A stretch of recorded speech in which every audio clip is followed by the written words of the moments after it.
Ser breve, hoy salgo yo a hacer la valoración del pleno, sustituyendo al alcalde, que como he dicho, por una cuestión de agenda, no tenía complicado el poder hacer esta valoración. De hecho, citamos a esta hora precisamente porque la agenda estaba apretada, pero como podéis imaginar, por los movimientos de última hora que se han tenido que realizar debido a la publicación de esas nuevas medidas COVID, pues se ha complicado el día.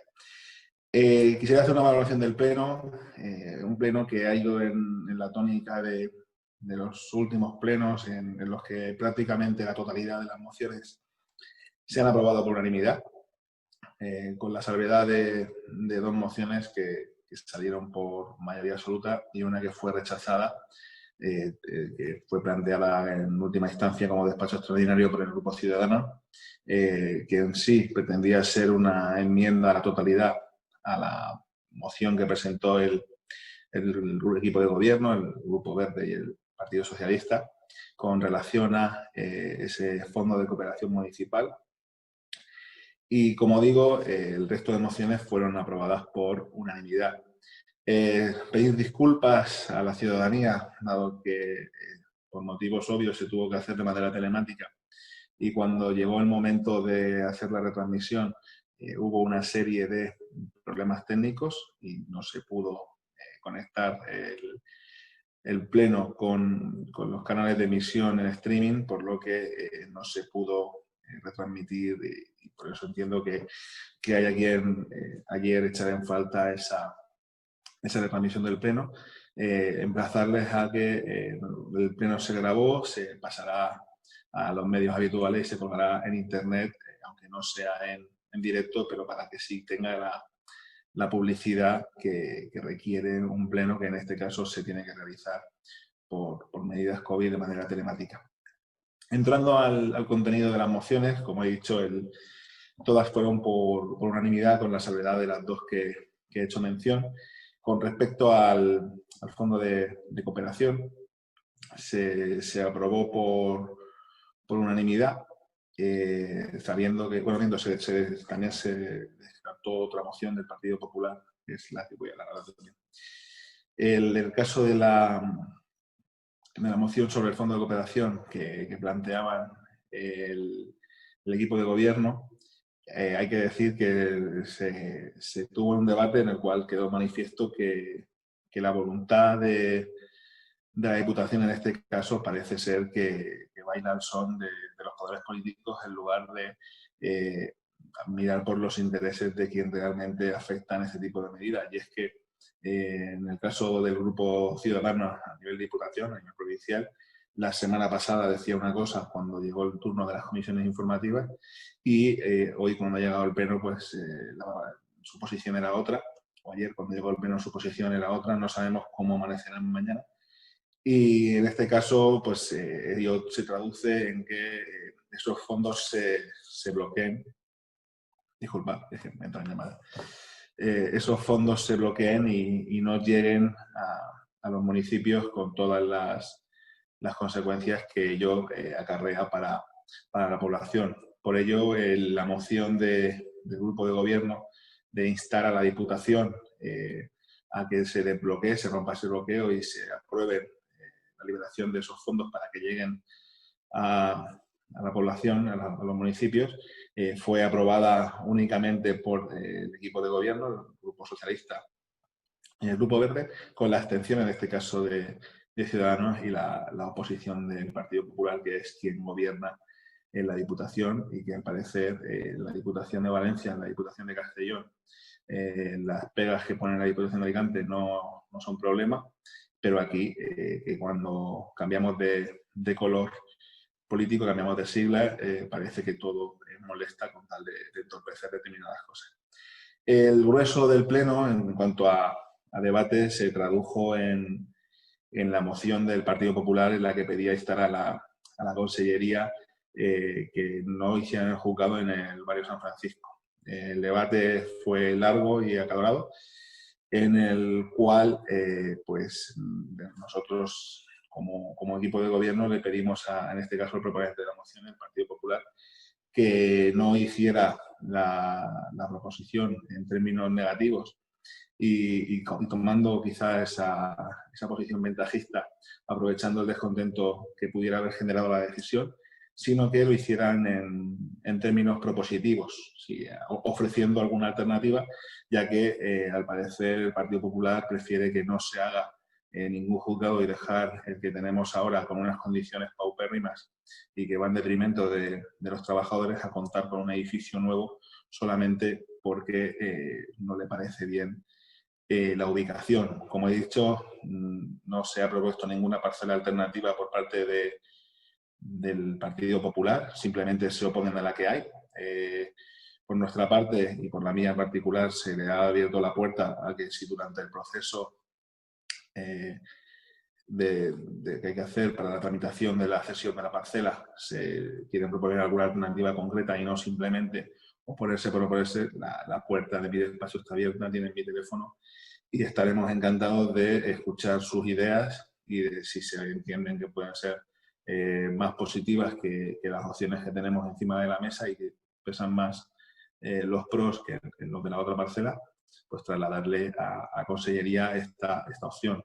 Pero ya adelantamos que el proceso para la cesión es largo y tedioso y quizá el no contar con ninguna otra parcela es un paso que nosotros ya hemos estudiado y que por lo tanto no entendemos que no va a haber ninguna propuesta viable por parte de la oposición. Dicho esto, estamos abiertos a estudiar lo que ellos consideren.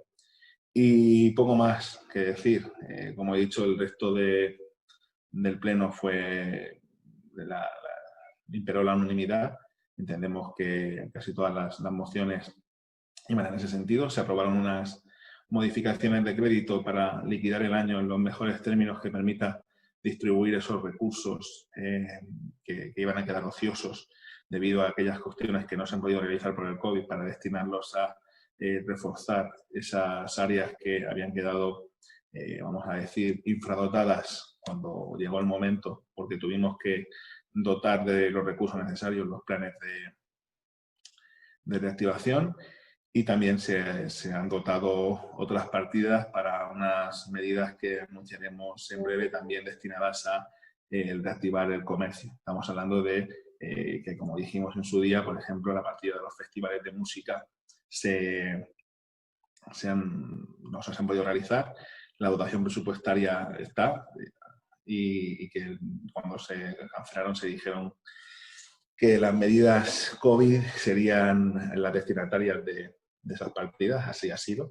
De igual modo, sabemos que por el tema del evitar concentraciones y el evitar que la gente tuviera que agolparse entre las puertas de la administración, las becas de escolares se han canalizado y en lugar de dar becas nominativas a cada una de las personas, esos recursos se han destinado para implementar las de las AMPAs, para evitar pues, tener 3.000 solicitudes y 3.000 personas pasando por nuestras instalaciones y también para evitar el colapso administrativo que supondría el trámite a esos centenares o esos miles de expedientes que implicaría para un único cheque de 50 euros. Entendíamos que la mejor forma de optimizar era canalizarlo a través de las AMPAs, también que hay una serie de recursos que quedaban, que no se podían canalizar a través de ahí y, como he dicho, en esa modificación pues se derivan a otras zonas que pueden ser de mayor utilidad.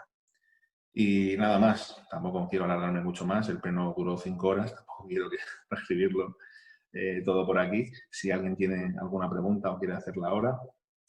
Hay que tener en cuenta varias cuestiones. La parcela inicial en la que se hablaba en los primeros términos era la parcela del Prado de la Villa. Esa parcela quedó descartada porque está incluida en Patricova como parcela susceptible de ser inundable. El riesgo es el mínimo, es el geomorfológico, pero se entiende que hay algunos equipamientos que no tienen cabida dentro de. En este caso, esta necesidad, como puede ser la que pueda tener un Palacio de Justicia, entiende que tiene que trabajar con sótanos, que tiene que trabajar archivando documentación y que por lo tanto no se arriesgan a construir un edificio en una zona calificada como riesgo de inundable, por mínimo que sea, para evitar problemas como el que aquí se genera con el archivo, ¿no? El de la permeabilidad del edificio. Sin embargo, otros equipamientos sí que tendrían cabida, como por ejemplo el parque de bomberos, que sabemos que también va en esa zona. Cuando se descartó esa parcela, nosotros hicimos una búsqueda de todas las parcelas que reunían los requisitos a priori que decía Consellería en su momento. Es decir, nos pedían un suelo dotacional que tuviera 3.000 metros y que tuviera 3.000 metros de base y con unas características de edificabilidad concretas. Nosotros hicimos un filtrado con esas características y pasamos todas las parcelas que había. En ese sentido, y que tenga la calificación de equipamiento, importante. En ese sentido, cuando fuimos a visitarlas, observamos que algunas de las parcelas o bien estaban en zonas en las que cruzaban líneas de alta tensión y que por lo tanto no se podía, se entendía que una línea de alta desviarla iba a ser algo complicado, que en todo caso lo que se podía desviar era la línea de media o que se podían llevar a la fachada llegado el momento. Y en el caso concreto de la parcela que está frente a la Cávila, que para que nos ubiquemos es lo que queda a la espalda del centro de atención temprana, el problema de esa parcela es que además de cruzar una línea y de que las viviendas que hay en ese lateral tienen ventanas que han generado servidumbres y por lo tanto había que generar retranqueos reduciendo el aprovechamiento de la parcela. Además de eso, reúne los metros, pero de una configuración muy extraña y con un problema de cota. Y es que para que nos ubiquemos, esa parcela da a la avenida Alicante y a la avenida Paco Arévalo. Es decir, que se salva de una entrada de la parcela a otra varios metros de desnivel. Entendemos que no es lo mismo 10 metros cuadrados, o sea, 5 metros cuadrados que sean 5 por 1 que otra distribución. Entonces, como decimos, las parcelas se estudiaron en su día utilizando el listado de todas las parcelas que reunían los metros y la calificación de equipamientos. Dicho esto, la parcela idónea, por la morfología de la parcela, la configuración que tienen y en este caso el potencial que tiene la zona, se eligió la parcela que está ubicada al lado del actual parque de bomberos. Hay que decir también que para los que plantean que se compre una parcela o que se haga una modificación para cambiar los usos del suelo, que cualquier adquisición pasa por tener la compatibilidad del uso del suelo. Y la compatibilidad del uso del suelo es un proceso que puede tardar varios años porque no estamos hablando de un equipamiento que sea del barrio, es decir, no nos valdría con una modificación puntual para dotar el equipamiento para ese barrio, sino que estamos hablando de un equipamiento supramunicipal. Por lo tanto, este tipo de modificaciones son más complejas, tardan más tiempo y creo que el tiempo en este sentido juega en nuestra contra, porque a pesar de lo que dice el Partido Popular de que no hay prisa, la prisa la dan las condiciones en las que actualmente se están dando en el actual juzgado. Yo creo que esto no es una cuestión electoralista por el mero hecho de que esta cuestión trasciende a la legislatura, es decir, la cinta no la va a cortar el actual equipo de gobierno, la cortará el que venga, sea este, sea de otro color. Entonces no podemos achacar ahora la premura a fines electoralistas, sino al contrario. Entendemos que independientemente del rédito que se pueda sacar de esta construcción, lo que interesa y lo primordial es mejorar las condiciones laborales de quienes trabajan y quienes utilizan el juzgado. No podemos consentir cosas como que actualmente la sala de espera de algunos servicios del actual juzgado sea la calle. Y eso está pasando ahora. No podemos ahora mismo tener unos juzgados que no dan la accesibilidad, que tienen serios problemas estructurales y de espacio. Creemos que lo primordial es que la gente que trabaja en el juzgado y los usuarios del juzgado disfruten de unas instalaciones dignas y de unas instalaciones a la altura del año en que vivimos y no del siglo pasado. Javi, otra pregunta con respecto a lo que has comentado de las ayudas escolares.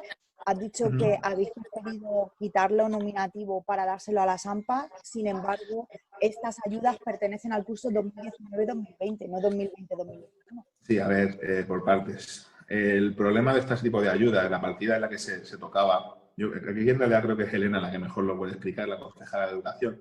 Simplemente yo explicaba el por qué se canaliza de manera diferente el dinero respecto a cómo se concibió. Con el formato con el que fue concebido estábamos hablando de unas ayudas nominativas que era un cheque de 50 euros. ¿No? Al final es pequeña cantidad, que entiendo que hace mucha ayuda a las familias que lo necesitan, sobre todo para fines escolares, pero hay que entender que a nivel de tramitación municipal esto implicaba que muchas personas, estamos hablando de varios cientos, incluso miles de personas, tuvieran que pasar por oficinas de educación, tramitar su expediente y luego darle trámite a nivel de intervención y del Departamento Administrativo de Educación para, como decimos, ese pequeño cheque que entendíamos que en un curso normal pues tiene todo el sentido del mundo, pero con las medidas excepcionales actuales que estamos viviendo, pues quizás había que buscar una forma más óptima de canalizar esos recursos.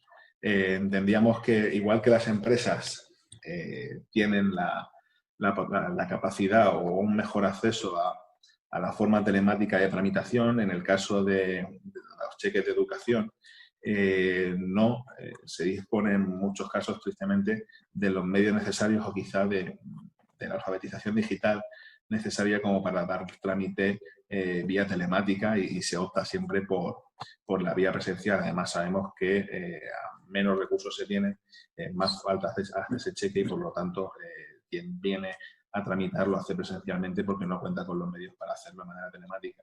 Entendíamos que era una locura el dar cabida a generar unas colas como las que se forman cada año en materia de tramitación de este tipo de becas y que la forma idónea para dar trámite a este tipo de ayudas era otra. Y se ha hecho a través de las AMPAs y, como hemos dicho, hemos canalizado los recursos de otra manera. Dicho esto, como digo, os emplazo a que llaméis a mi compañera Elena y os entre en detalle. Yo simplemente quería hacer alusión a el por qué quizá llame la atención que con la que cae se toque algo de dinero de educación y se lleve a otro sitio, pero ahí hay que entender que lo que se ha buscado no era el restar, sino todo lo contrario, ¿no? El canalizar de la mejor de las maneras para que llegue a la mayor gente posible sin arriesgar, sin que la gente se ponga a riesgo. Javi, sí, eso lo entiendo, pero lo que no entiendo es que esas ayudas pertenecen al curso 2019-2020 y no al curso 2020-2021. Como te digo, llama a Elena y te lo aclarará mejor que Vale, yo. perfecto. Tampoco quiero yo cometer imprecisiones de algo que no es mi área y que ella tiene completamente trabajado. Yo simplemente quería puntualizar el por qué se mueve porque esa partida aparece dentro del modificado de la modificación de crédito. No quería tampoco entrar al fondo de la cuestión, sino simplemente hacer esa aclaración porque ayer surgió como duda en los y preguntas de la moción cuando llegó el momento de debatirla. Gracias. ¿Alguna pregunta más? Javi, uno de los puntos del Pleno era modificación de las delegaciones de alcaldía y miembros de la corporación. ¿Se ha cambiado alguna cartera?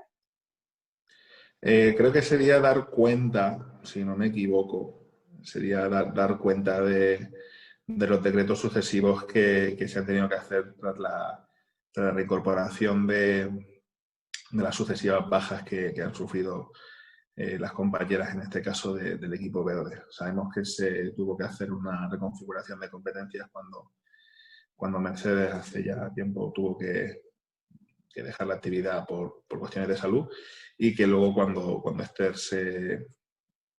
también se tuvo que ausentar, pues hubo que reconfigurar. A día de hoy, si digo la verdad, no te sé precisar en qué decreto en concreto se hace alusión, porque sabemos que se han tenido que hacer varios por una cuestión de mover esas carteras que en este caso ostentaban las compañeras y al ir incorporándose se han ido redistribuyendo. No sé exactamente a cuál fue el decreto que se te cuenta, si te digo la verdad. Vamos por partes, y esto quiero hacer una aclaración bastante contundente. La ciudadanía en general, cuando hablamos de la ciudadanía en general, lo que se habla es de lo que se necesitan, es esas necesidades básicas de un edificio que actualmente el actual no cuenta. Es decir, estamos hablando de un edificio que cuando se habla de ubicación, estamos hablando de un edificio que no tiene algo tan sencillo como un aparcamiento fácil que nos permita el acceder al juzgado, tanto por parte de los trabajadores como por parte de los usuarios. Por lo tanto, la ubicación de ahora ya es cuestionable y, como digo, estamos hablando de un edificio que se hizo cuando se hizo en el siglo pasado, que no responde a las necesidades que actualmente se contemplan en el código técnico, como puede ser la accesibilidad. Y con respecto al rechazo, yo quiero aquí relativizar. Es decir, nosotros cuando hemos hablado, de hecho, el concejal de justicia, en este caso mi compañero Juan José Olivares, es usuario del juzgado porque ejerce la abogacía, y él, cuando ha ido hablando en este caso con los diferentes compañeros y con la jueza decana, etcétera, ha habido de todas, de todo tipo de impresiones. Hay quien entiende que eso no, que esa ubicación pues, no le parece idónea. Hay también quien, por ejemplo, trabaja en el juzgado, viene de fuera y precisamente a nivel de conectividad pues va a ser mucho mejor para gente que tenga que venir desde otros lugares a través de la autovía. Y también ahí lo que imperaba la impresión en muchas de las impresiones que han intercambiado con mi compañero, en este caso así se nos ha trasladado, es que muchas de las personas que trabajan en el juzgado, como digo, lo que ponen la tilde es en que lo que no se puede hacer es mantener ese edificio ya no sostenible. Se nos están escapando muchas oportunidades precisamente por no disponer de los espacios necesarios. Se están trabajando en ocasiones en condiciones deplorables y a eso es a lo que hay que poner fin. Entonces, yo creo que hay gente a la que la ubicación le da igual y cuando se habla del espacio, yo entiendo que habrá quien tenga rechazo, habrá quien quiera colgarle el San Benito al barrio, pero yo creo que la ubicación en este caso puede ser una muy buena oportunidad. Primero, para actuar sobre un barrio que necesita regeneración. Segundo, para disponer de unas instalaciones dignas y a la altura de lo que merece una ciudad como Villena. Y tercero, que en términos de comunicación estamos hablando de que va a estar mejor comunicado para quien quiera acudir a él. Ya digo que de poco sirve tener un edificio que está en X calle si luego nos toca aparcar a 200, 300, 400 metros de allí. Entendemos que lo primordial es contar con el servicio, trabajar desde ya para que Villena cuente con las instalaciones necesarias y a la altura de lo que se requiere, y por parte del descontento que pudieran tener algunos profesionales, yo ponía como ejemplo el otro día, cuando se habló en junta de portavoces con respecto a los usuarios, que cuando se establece una decisión con respecto a ubicar un hospital, por poner un ejemplo, ningún médico en este caso hace alusión a dónde se ubica, sino a qué condiciones va a tener el edificio. Yo creo que no es cuestión de poner el foco en dónde está, sino de poner el foco en qué servicios va a tener, porque creo que lo importante es eso. Creo que aquí los árboles no nos están dejando ver el bosque, que es que se está trabajando en unas condiciones más que mejorables, y que cuando se trabaja en términos de conseguir un juzgado nuevo, lo que se trabaja es para conseguir un edificio que las reúna. Y quizá en este caso yo no quiero tampoco entrar a valorar las opiniones tanto de los colegios de abogados como de procuradores, pero creo que sí que deberían poner el foco en no dónde va a estar, sino lo que debe o no tener un juzgado en esta ciudad. Y respecto a los últimos actos vandálicos que han sufrido el Parque de Bomberos en la misma ubicación donde va a ir el nuevo Palacio de Justicia.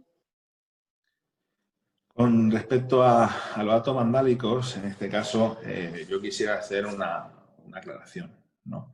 Y es que, primero, no es lo mismo un espacio como puede ser un parque de bomberos. Lo digo porque aquí entiendo que la pregunta va por llevar una analogía a lo que luego el edificio pueda tener. Creemos precisamente que un equipamiento como un juzgado puede favorecer a este tipo de cosas. Y es que un parque de bomberos al final tiene el tránsito de gente que usa el parque, es decir, son los propios trabajadores, los bomberos, en este caso, del parque. Y el perímetro no tiene una especial relevancia en cuanto a vigilancia o adecuación del entorno. Y es que la gente no visita el parque de bomberos. Cuando hablamos de un equipamiento como el juzgado, hablamos de lo contrario, ¿no? Hablamos de un espacio que tiene pública concurrencia, que tiene tránsito, que tiene a la Guardia Civil en la puerta durante toda su apertura, y entendemos que precisamente ubicar un equipamiento de estas características lo que puede contribuir a que ese tipo de cosas cesen. Yo creo que pues condeno en este caso las gamberradas o los actos vandálicos que sufren los bomberos. De hecho, sabemos que los bomberos, en este caso, pues llevan ya algún tiempo teniendo que lidiar con este tipo de cosas, pero precisamente el incorporar un equipamiento que tiene, como he dicho, a la Guardia Civil pasando constantemente por allí por una cuestión de trabajo diario, pues puede ayudar y mucho a que este tipo de cosas cesen.